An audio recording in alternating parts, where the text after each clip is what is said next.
selon l'heure à laquelle vous êtes en train de nous suivre. Je suis encore très ravi de vous savoir encore très nombreux en train de nous suivre. Vraiment que mon Dieu puisse vous bénir. Et oui, c'est bien moi, votre humble serviteur, Dieudonné Tingé, la voix du silence. Je viens encore dans vos téléphones, dans vos Android, pour parler autour de ces thèmes, les deux femmes d'Adam.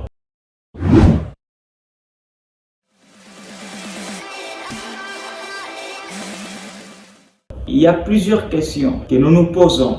Est-il vrai qu'Adam avait connu deux femmes? Est-il vrai que Ève fut la deuxième femme d'Adam? Et nous allons le savoir au cours de cette vidéo. Nous allons lire dans le livre de Genèse, chapitre 2, verset 18 au 24e verset. L'Éternel Dieu dit: il n'est pas bon que l'homme soit seul. Je lui ferai une aide semblable à lui. L'Éternel Dieu forma de la terre tous les animaux des champs et tous les oiseaux du ciel. Et il les fit venir vers l'homme pour voir comment il les appellerait. Et afin que tout être vivant porta le nom que lui donnerait l'homme. Et l'homme donna des noms à tous les bétails, aux oiseaux du ciel et à tous les animaux des champs. Mais pour l'homme, il ne trouva point d'aide semblable à lui. Alors l'Éternel Dieu fit tomber un profond sommeil sur l'homme qui s'endormit. Il prit une de ses côtes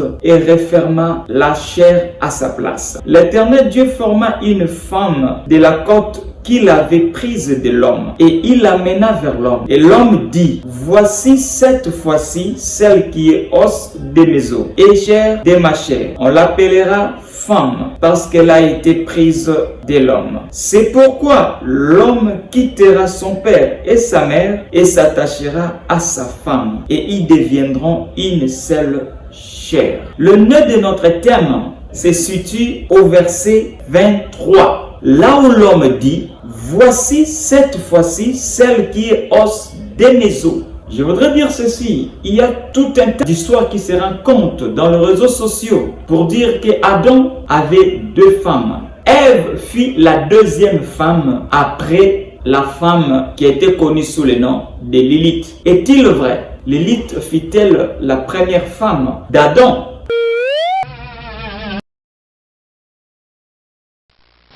Il paraîtrait que ses comportements n'étaient pas bons. Elle se comportait mal. Est-il vrai? Nous allons tirer la conclusion au cours de cette vidéo. Et vous allez comprendre pourquoi Adam avait dit: voici cette fois-ci celle qui est os de mes os. Nous allons remonter les temps dans la création.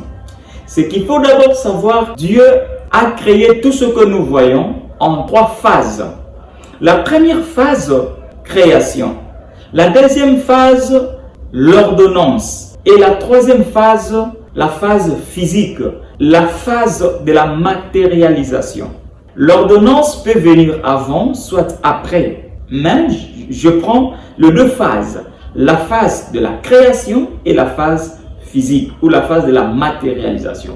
Oui, vous allez comprendre ensemble avec moi. La phase de la création, là-bas, on parle de tout ce qui est spirituel, qui est esprit. Là-bas, Dieu a créé les choses dans un état spirituel. Lisons dans Genèse chapitre 1, 26 au 27e verset. Puis Dieu dit: faisons l'homme à notre image, selon notre ressemblance, et qu'il domine sur les poissons de la mer, sur les oiseaux du ciel, sur les bétails, sur toute la terre, et sur tous les reptiles qui rampent sur la terre. Dieu créa l'homme à son image. Il les créa à l'image de Dieu. Il créa l'homme et la femme. Oui, par là vous allez comprendre que la phase de la création, Adam et Ève ont été créés le même moment, le même jour. Adam et Ève vivaient déjà spirituellement dans le jardin d'Éden.